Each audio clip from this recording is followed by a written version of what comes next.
Ito na mga ka-idol, oh. Isang kamahangang artworks sa mundo ng construction mga ka-idol, no.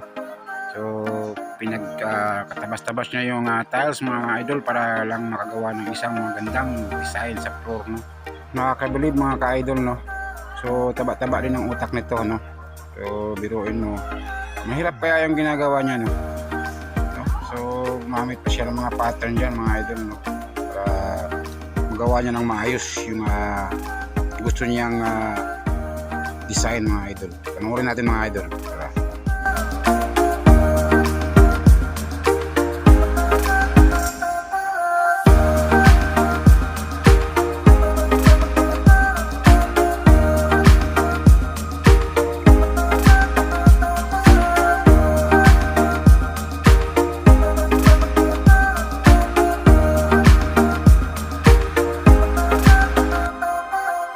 So ayan mga idol, no, napakaganda at saka malinis pagkagawa mga idol, grabe. Wow! Please follow for more videos mga idol. Thank you panonood mga idol.